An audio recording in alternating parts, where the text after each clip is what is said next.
Before we start, make sure you subscribe and like this video. My crew traveled past the edge of the universe, and we found something horrible. Some wonder how reality came to be, and some wonder why. Before embarking on the Victoria 21 voyage, I was drawn to the latter question.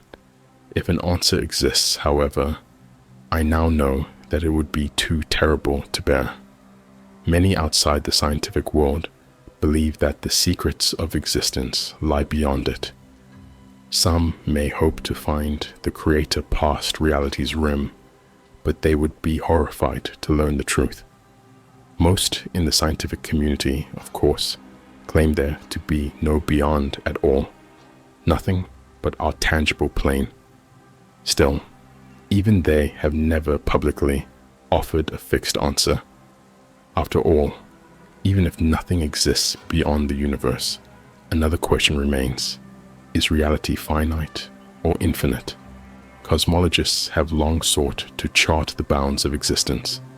Some say that we simply live in an endless universe, but others claim it to be so colossal that it appears endless. Last month, following a 3-year expedition, the finite argument was proven true. That may infuriate some scientific minds who stumble across my tale, but it is the truth. Earth, not wholly observable by the eyes of an ant, is still bounded, and the same is true of our universe. However, unlike our small planet, reality exists on a two-dimensional plane, one with an edge. That was what Dr. Alec Irwin explained on May 1st, 2021. It was something he learned by using a piece of technology known as the A4 radar. Are you truly proposing that we should believe this drivel? Dr. John Macy scoffed. That we should believe in an edge of reality? If the universe were finite, it would likely be an unbounded hypersphere, not a bounded two-dimensional plane. Yet, that is not so, Irwin replied. Macy huffed. Nearly everyone in this room views the universe as infinite. You have made a baseless claim, Dr. Irwin. Given the A4 radar simply failed to detect anything, how do we know what lies beyond this edge? We don't, Irwin admitted. That's why we need to send a team. The lead researcher received no immediate response. The dozens of NASA specialists simply exchanged silent looks. Then, a few seconds later, the laughing started, a cacophony of hearty roars bouncing off the walls of the expansive meeting room. A fantastic idea, Dr. Irwin, Dr. Macy chuckled. It's a shame that team won't reach the edge of reality before, well, the end of time. Not with NASA technology. That's why Dozen Minus will supply the equipment, Dr. Irwin said, folding his arms. You know, as well as I do, that they have taken enormous strides over the past century. That is why their technology has been kept from public eyes, kept from the world's governments when it comes to their classified projects. Allegedly, Macy sharply replied. Allegedly, Irwin nodded. Listen, this wouldn't be the first collaboration. We've used their spacecraft before. Machines far beyond our capabilities, far beyond the capabilities of man. It is not a question of whether we can achieve this mission, Dr. Macy. It is a question of whether we will. Macy frowned. Fine, I'll amend what I said. If we launch a Dozen Minus craft today, we should reach the edge of the universe in 1,000 centuries or so. Not if we use a splinter, Dr. Irwin muttered. Dr. Macy was immediately silenced. The room's wave of laughter faded, finally lapping against the shore. Faded as the scientists realized, one by one, that Dr. Irwin had not simply entertained a foolish notion. He had lost his mind. The splinters, which appeared decades ago in distant parts of reality, are anomalies. Anomalies of unknown origin with varying purposes. Most, of course, lead to galaxies beyond our reach. One, in particular, leads past all known galaxies, past the observable universe. I thought we were here to hold a serious meeting, Dr. Macy eventually said. I am serious, Dr. Irwin replied. The S-79 splinter has fascinated me since it first emerged in late 2010. I used it, in fact, to send the A4 radar to the edge of reality, to retrieve data trillions of light years away, and the evidence is undeniable. S-79 would propel the latest dozen-minus craft, Victoria 21, to a point far beyond our observable realm, a point near the edge detected by the A4 radar. This voyage would involve a 1-month journey to S-79's entry point, followed by a 1-year journey from its exit point to the detected edge. Macy shook his head slowly. You're not the scientist I remember, Dr. Irwin. Not the one I thought you were, at least. And what kind of scientist am I, Dr. Macy? Irwin responded, narrowing his eyes. One who actively seeks to advance mankind, or one who simply writes theses? I'm a man of principle, Macy growled in response. I would never propose a mission that puts lives at risk. Let us not forget the result of your last expedition. I anticipated that jab, Dr. Irwin said. This isn't the same as the Flores mission, Dr. Macy sighed. Alec, when it comes to dozen minus, everything ends the same way. They operate in a way that we do not fully understand. They offer gifts that should be impossible, not only in our lifetimes, but 1,000 lifetimes from now. The man then turned to address the rest of the room.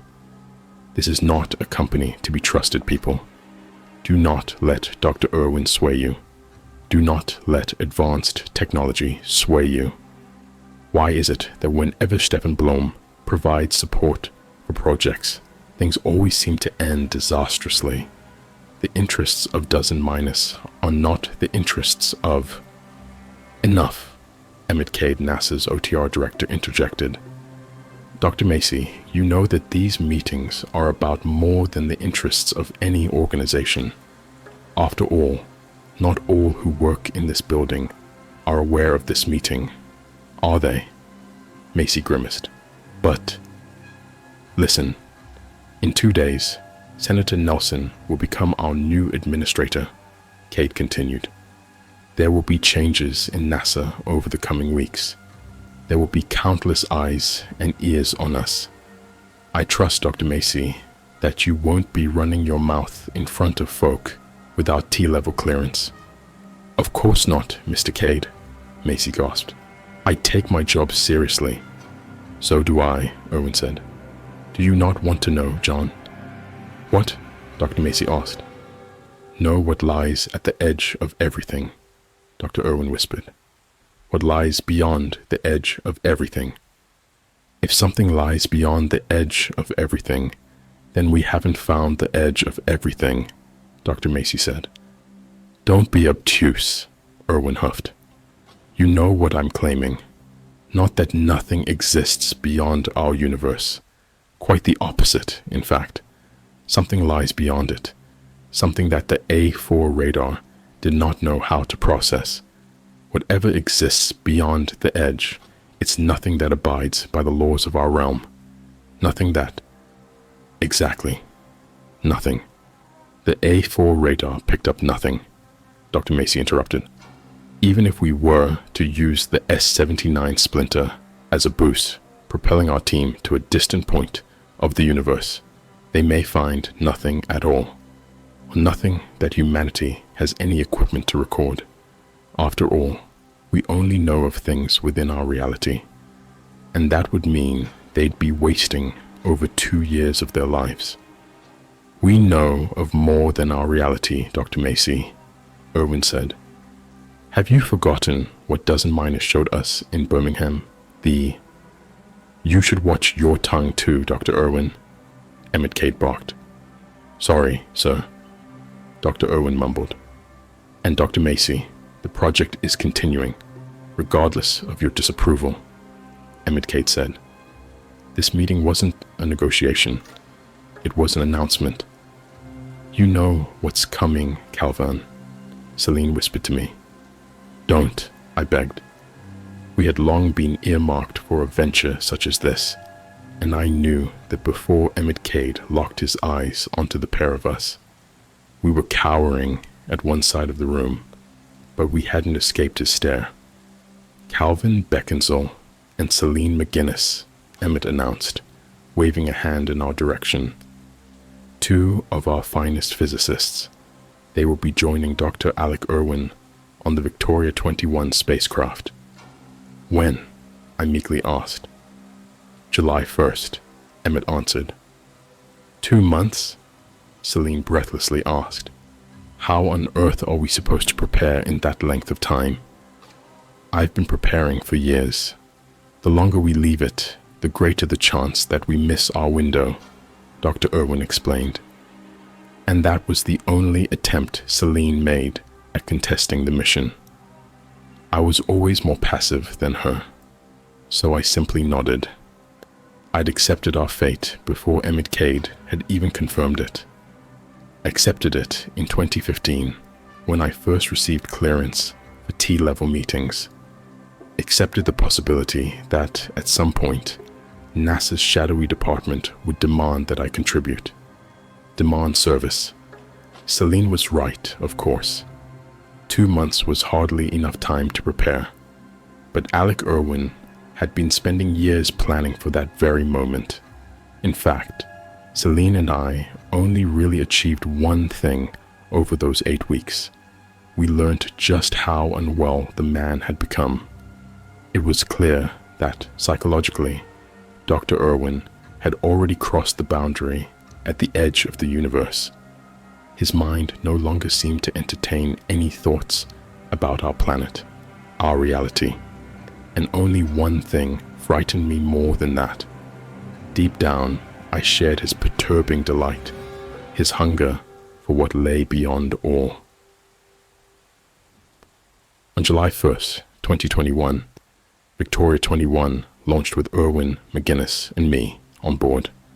The initial month of the trip took us past all known galaxies, took us to the intimidating chasm, past all that has been observed from Earth, but not the edge of all that exists. And as we approached the splinter, that gurgle in my gut only grew, as if something from the other side were pulling us towards it. Splinters are aberrations beyond Earth's observable reality, detected by dozen-minus technology in the late 20th century. Time will tell whether these rips bode well for our universe, but the unknown has not deterred mankind from using the splinters, even if that risks the end of all we know. An S-79, the splinter in question, was even more terribly alluring than it appeared in photographs. The rip in reality's fabric did not present itself as something akin to a black hole. It was a jagged wound, the result of some cosmic blade tearing into existence itself. Whether from another universe or our own, we still do not know. All we knew at the time, according to Dr. Alec Irwin, was that S-79 would lead to some distant place in reality, some place near his supposed edge of reality. "Why are you wearing that expression?" Irwin asked me. I gulped, the butt of my jeans squelching in the pilot's chair. "I'm just thinking that we still have time to turn around." "We've almost entered the eye," Irwin said. "The hard part's nearly over. Leave your fear this side of the hole, Captain Beckinsale." "I just don't know whether I trust the data," I said. "The A4 radar might have survived the trip to the other side, but it was made of titanium, not skin and bones." "Pull yourself together," Irwin tutted. You're our captain, and you need to act like it. I am acting like it, I firmly retorted, tensing as the edges of S-79 started to engulf our ship. That's why I'm wondering whether we should stop. You may be the captain of this vessel, but I'm still the leader of this Project Beckinsale. Irwin snarled. Don't make me use that card. I will, if necessary. I huffed, tightening my grip around the lever and pushing it forwards without another word. Moments after the ship accelerated, the splinter fully encompassed us. I expected a near-endless tunnel, expected to feel the tug of some unimaginably oppressive external force, flaying my flesh from its skeleton. But there was only a split second of nothingness, an absence of sight and sound. S-79 had greater depths of colorlessness and silence than space itself. I became horribly aware that we were in a place between 2 points of reality. A rip, revealing what truly lay beyond the borders of everything. Not that our eyes could see that revelation. I only sensed, for the briefest moment, that Irwin had been right all along. There was something beyond our universe, and that did not fill me with awe. It filled me with terror. Then reality rushed back into view. We were faced with the blackness of a distant, starless part of the universe. Black, but not colorless. Silent, but not in the same way as S-79. Though we had passed all galaxies, stars, and planets, it was clear that we had returned to reality. There was nothing but darkness around us, yet it was space. It was physical, not as absent as the splinter. Well done, Captain, Irwin laughed, patting my shoulder.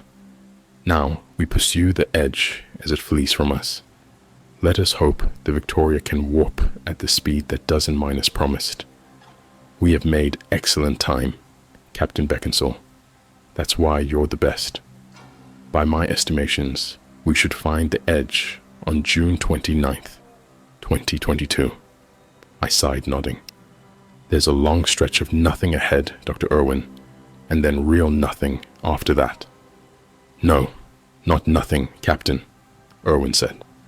If there exists an edge, then there exists something beyond it. The man left, and I suppressed the urge to respond snarkily.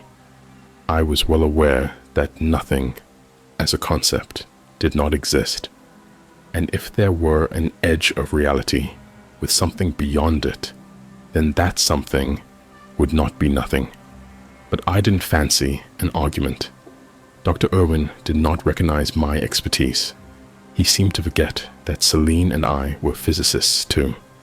In his eyes, he was the smartest man on Earth, and any dissenting opinions came from lesser mortals. Nice work today. We made it to the other side, Celine said, when I crawled into my bunk later that evening. Did Dr. Doom have much to say?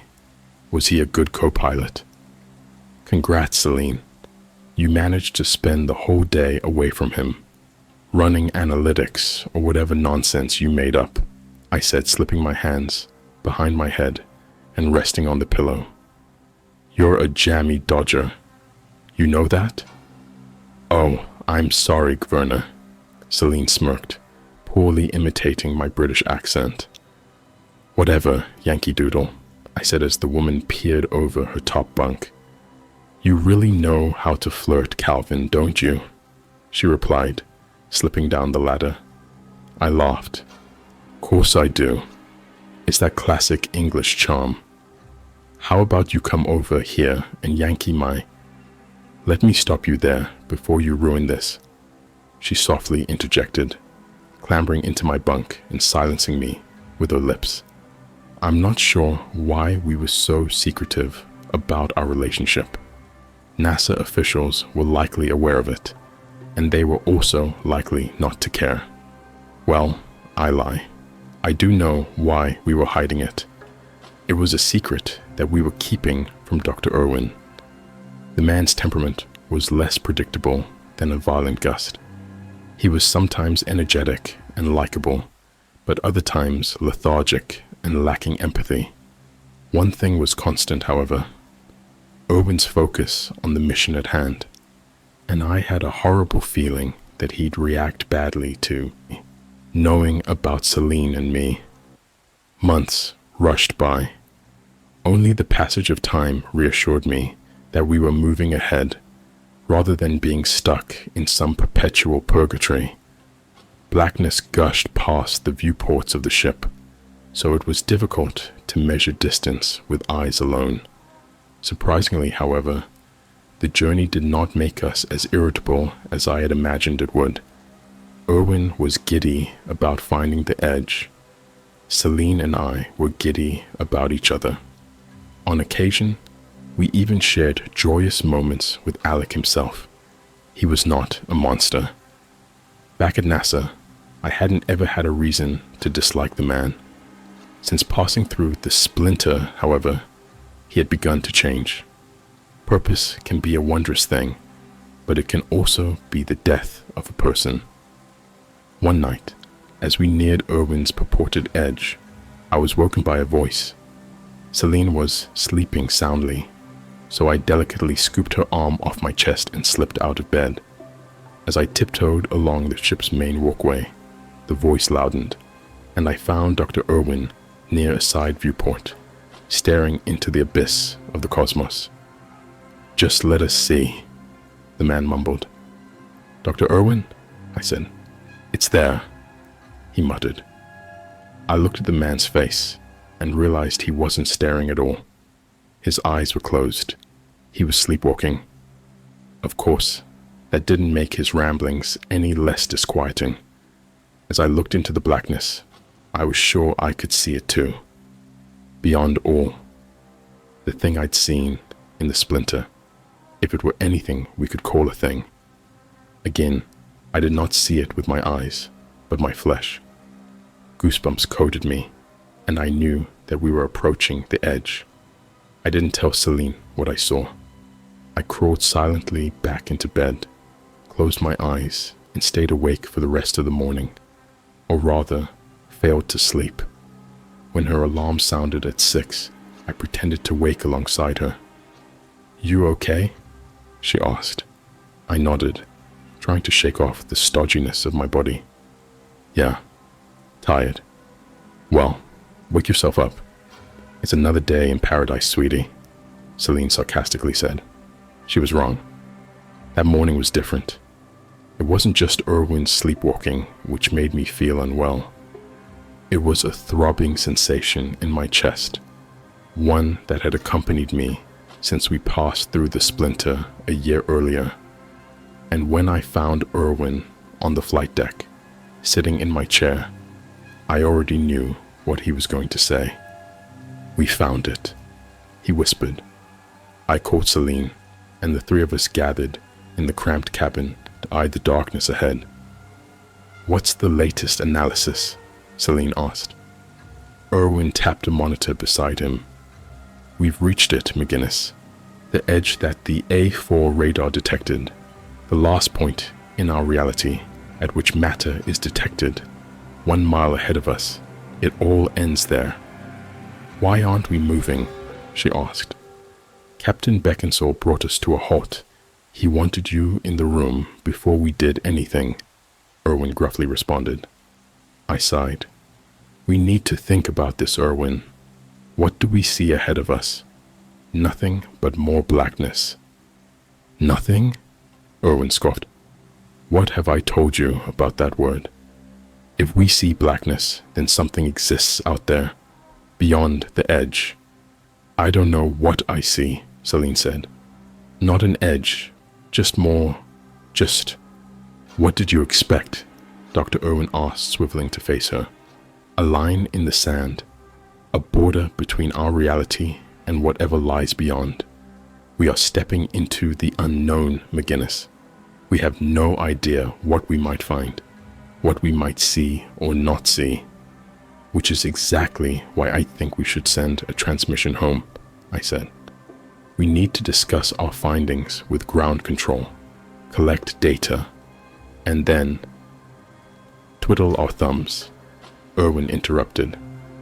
I've been doing that for years, Captain Beckinsale, collecting endless readings, conducting analyses. And what did I find? Nothing that could be read by the A4. Nothing that anyone at NASA understood. We've exhausted all other options. There's only one way to find any sort of answer. Pushing onwards. I paused, keeping my eyes on the viewport to avoid the gazes of Celine and Alec. They were waiting for me to make a decision. I knew Dr. Irwin hungered to explore the beyond. So had I, before the splinter worked its way into my mind, before it made me realize that horror awaited. I looked at Celine, and a thought crossed my mind. I hadn't asked her. Over the past year, I hadn't asked her whether she felt it too. The something that lay beyond all. The thing that had seemed so close during the second that we spent within the splinter, between 2 points of reality. Perhaps I'd been too afraid to know. Captain, Dr. Irwin said gently, it might crush us into oblivion, I whispered. You know that McGinnis and I didn't volunteer for this mission, don't you? We didn't volunteer to die. You could have walked away, Irwin said, but you didn't. Nobody walks away from T-level, I replied. The doctor shook his head. Don't make it sound like a prison. You chose to be involved with the T-level department. You chose to learn of the things that NASA doesn't want anyone to know. You and McGinnis, you joined because you wanted more. You wanted to see something that hadn't been seen. He's right, Captain, Celine said timidly, no longer meeting my gaze. This is our legacy. I'm starting to think that a legacy doesn't matter, I said, begrudgingly scooting Irwin out of my chair. After we die, nothing matters. I don't think death exists in the beyond, Irwin whispered, clutching my shoulder as I sat down and placed a hand on the lever. And I think you know that too. I eyed the monitor as I propelled the Victoria 21 forwards, and I watched as we approached the edge of all that our craft's radar could detect. The edge of matter. As for what existed in the beyond, we were about to find out. I was certain we were about to be obliterated. My fingers curled firmly around the lever, trembling as the ship's radar displayed less and less of existence. And then, without a bang, we experienced it again. Something not dissimilar to the nothingness of the splinter, yet far worse, far more terrifying. A blackness that did not devour us, but swallowed us, nonetheless. We passed the edge. My word, Irwin whispered. We're alive. My knuckles whitened atop the lever. I knew it. I knew you weren't as certain as you claimed to be. To be certain of anything is the poison of a thinking mind, Irwin said. I am never certain, Captain, and no matter what we experience from here onwards, we must be discerning. We must not trust our senses. For a man so seemingly uncertain, Dr. Irwin sounded confident to me. Strangely so, as if he were privy to some knowledge beyond me. I thought back to his unnerving sleep-talking, and I started to think that, when we entered S-79, he might have experienced more than me, might have seen, heard, or felt something that gave him a reason to say such things. My thoughts returned to reality when the lever retracted, snapping backwards with such force that it sprained my wrist. Fuck, I yelled, removing my hand and nursing it. Selena ran forwards as the ship lurched, then halted. Are you okay, Captain? Yeah, I panted heavily, noting that some unseen force in the darkness had obstructed the Victoria 21. We had not landed, not crashed. It was as if we were encased in some black gelatin, dark and dense muck that stalled the ship in its tracks. And no matter how much I tried to tinker with various controls, I saw no way of fixing the problem. After all, there was nothing to be fixed. No way of moving the Victoria. The engines and all other systems were in working order. We had simply been compressed by a black blanket. "We have to exit the craft," Irwin said. "I'm running tests," I replied. "We'll see what's outside, and—" "It won't detect anything, Captain," Irwin promised, shaking his head. "You haven't accepted it, have you? We are beyond reality. We must step outside and see what we find. It wants us to step outside." "It doesn't," Celine whispered.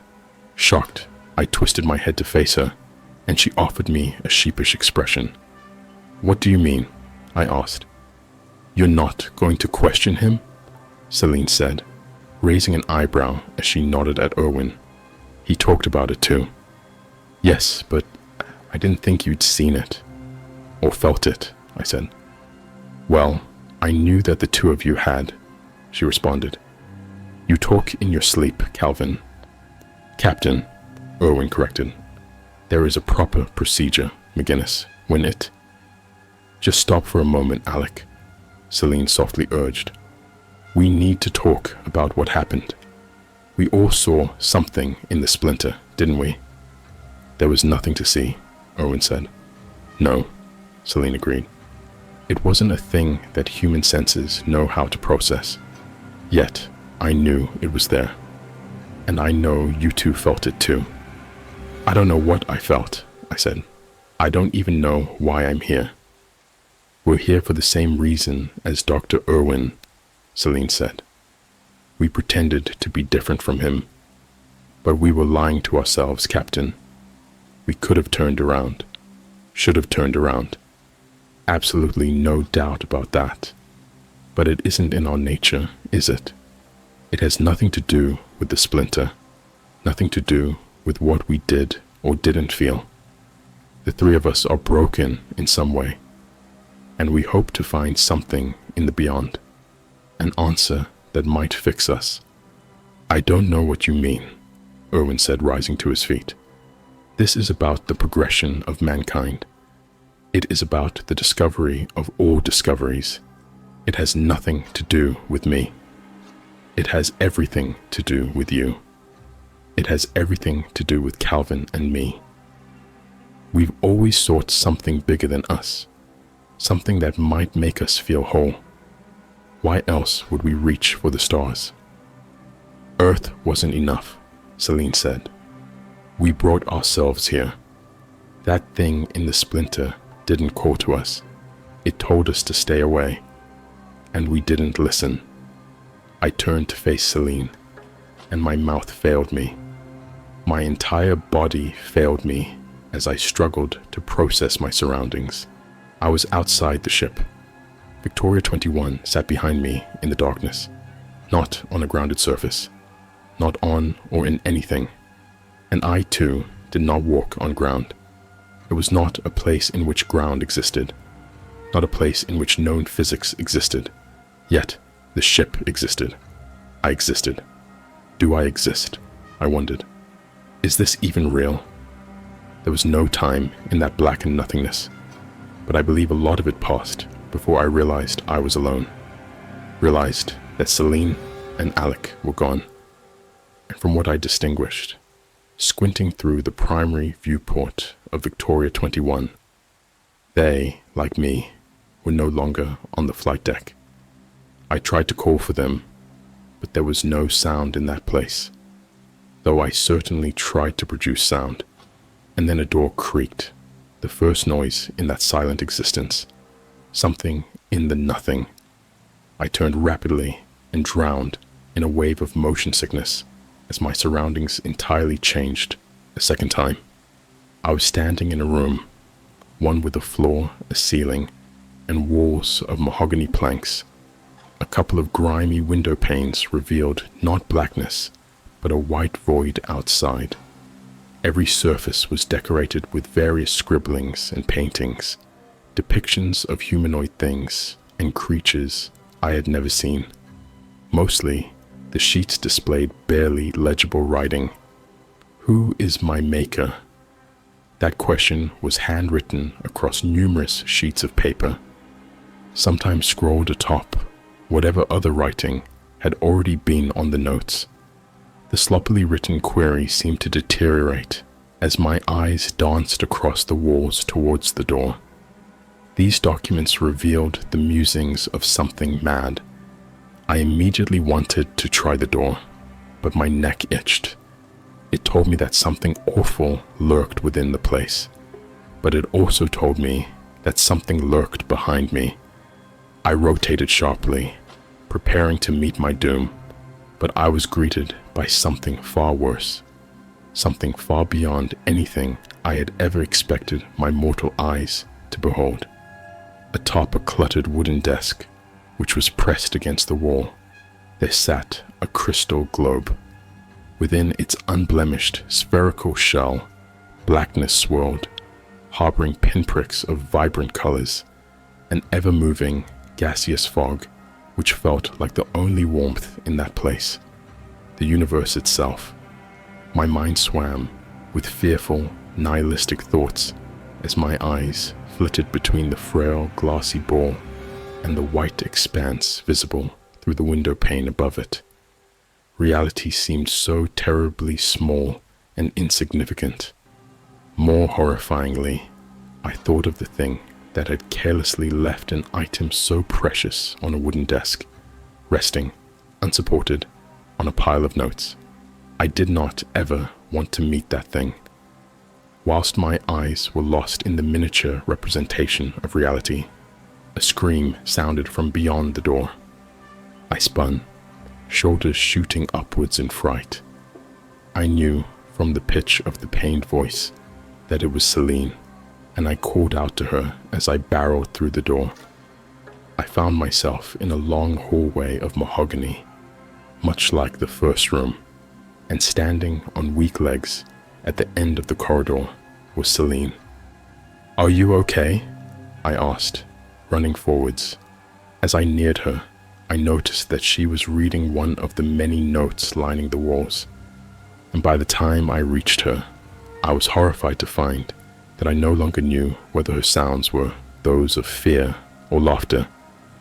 "Celine," I whispered, before repeating the same question. "Are you okay?" She smiled without turning to me. "It's horrible, Calvin. It's so horrible." "What does it say?" I asked quietly. Fortunately, Celine didn't answer. She began to shred the piece of paper, startling me with her sudden mania.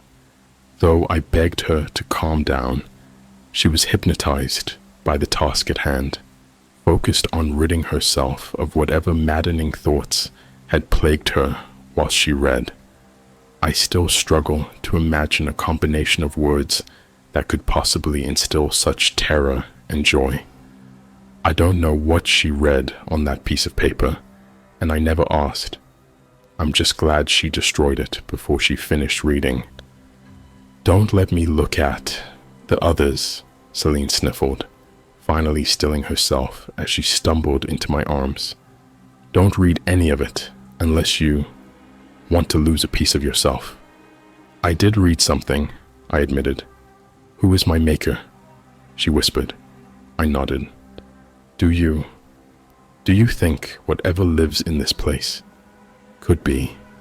Celine trailed off, but I knew what she was going to ask. "I think we need to find Dr. Irwin and get out of here," I said. "I'm sorry, Calvin," she whimpered as I led her to the hallway's far door. "We should have turned around. I just had to know. And now I do. I know the tiniest slice, and it's too much." I'd never seen Celine like this. We'd been together for years, known each other for a decade, at the very least. She had always been sturdy, yet bouncy, always full of color and strength. But after reading whatever she read on that slip of paper, she became a gray, feeble shell.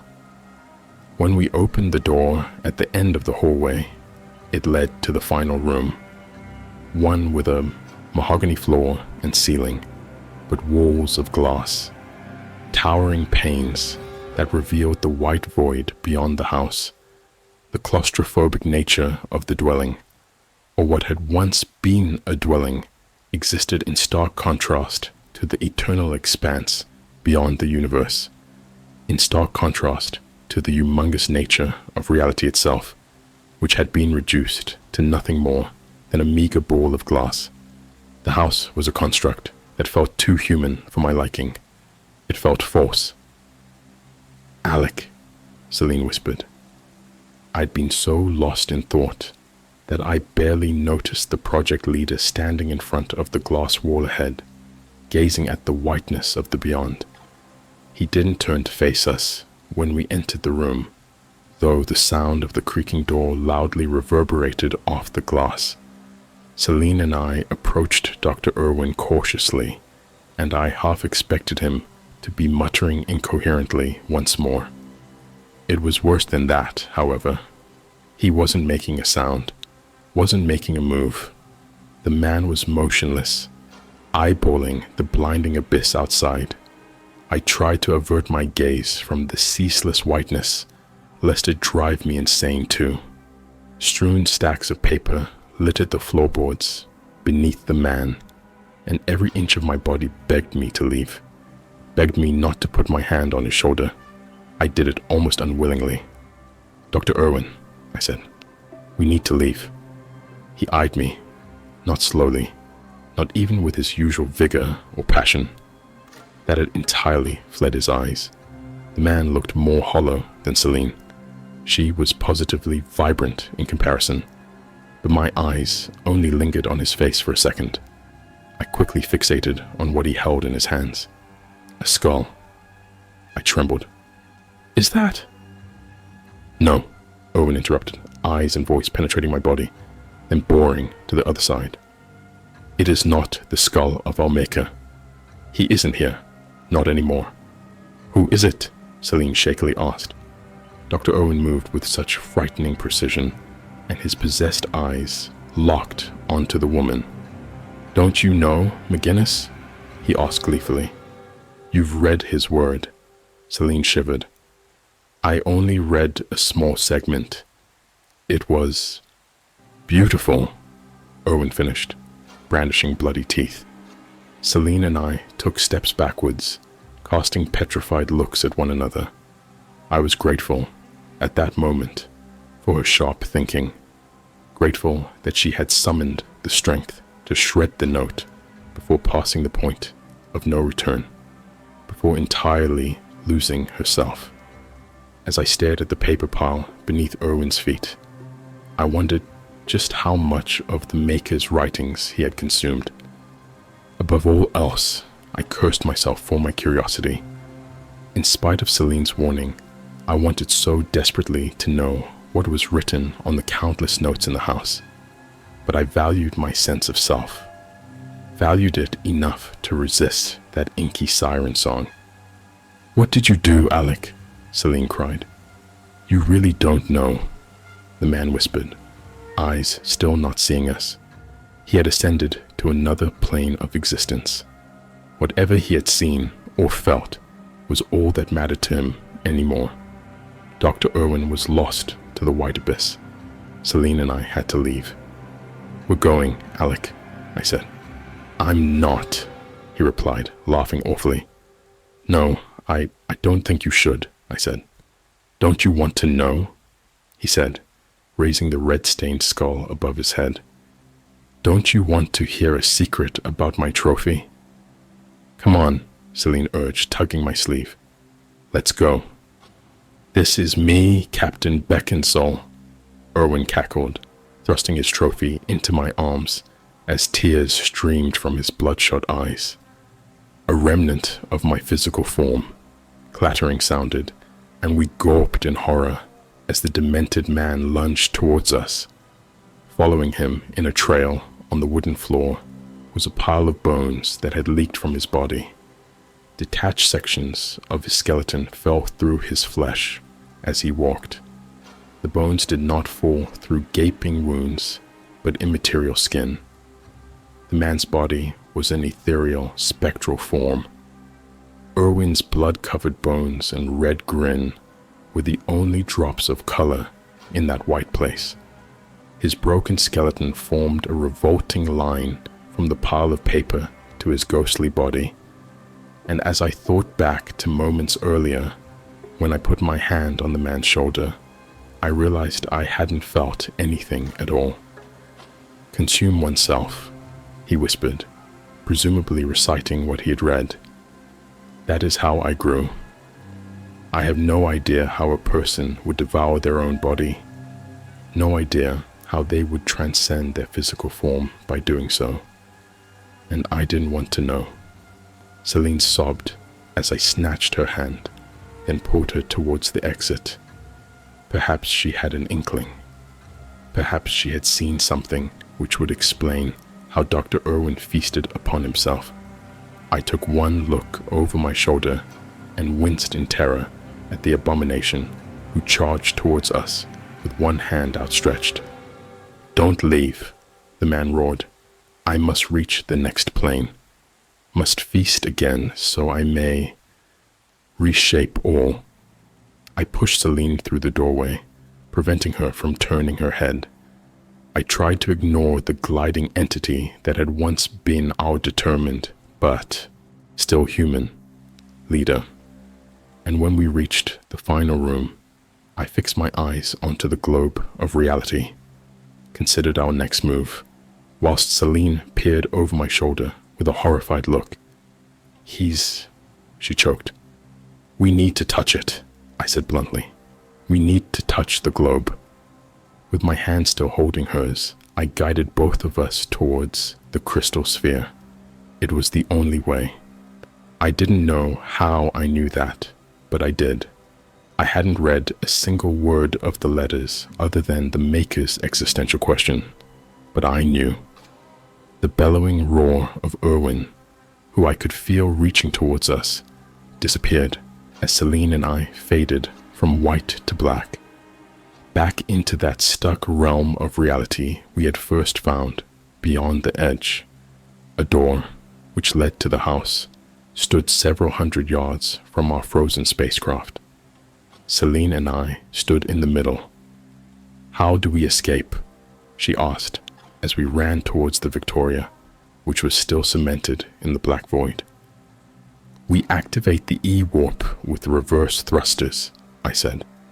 Her eyes widened, given that the E-warp hadn't been cleared for use, but she didn't call me mad, didn't protest as we entered the vehicle, and I beelined towards the flight deck. She knew, as well as I did, that nothing was mad in that place. I fired up Dozen Minus's experimental feature, one that might have ended in catastrophic failure. It was the only idea I had, as the main thruster hadn't managed to budge the vehicle an inch. I set the craft into reverse thrust, activated the E-warp, and screamed alongside Selena as our bodies were nearly wrenched from existence. Reality stretched into eternity around us, and I thought we might be torn into nothing. However, it wasn't the pain that frightened me. It was the face which filled the blackness ahead, something that had followed us from the white into the black. Dr. Irwin, the man no more than a disembodied head of biblical proportions, brandished his threatening maw, a toothless mouth, no longer grinning, that rushed forwards in a bid to consume us as I frantically thrust the lever away from me, begging the ship to perform as I asked. There was a nightmarish moment, staring down the gullet of our potential bloody ends. Then the ship moved. Reality contorted us excruciatingly. We propelled backwards, and then the ship's radar burst into action as we returned to something that could be measured. We returned to the universe, to whatever lies within the crystal globe. It was a quiet journey home, 1 year of trying my best to help Celine heal. She berated herself for making only slight progress, but it was gargantuan in my eyes. We returned to Earth in late October 2023 and told NASA only a fraction of what happened beyond reality. Told them that Dr. Irwin perished, which was more of a white lie than an outright fib. We still had his skull to prove our story. The woman I loved is only a husk of her former self, but she's come a long way. Celine has been fighting to recover, and I do see glimmers of joy in her quite often. I hope those glimmers become longer and longer as time passes. But there are, of course, dark days, and there always will be. Days on which she blankly eyes something in the distance, something I don't see, perhaps can't see, and I know it is linked to the terrible truths that she learnt in the beyond. Regardless, she is still Celine. Dr. Alec Irwin, on the other hand, died the second we crossed the edge. What terrifies me more than anything is knowing that humans are not the only fragile things in reality. Reality itself is fragile. A glassy globe that, right this very moment, is eyed by a ghoul in a house beyond reality. Its crystal structure could be shattered in an instant, and all would cease to be.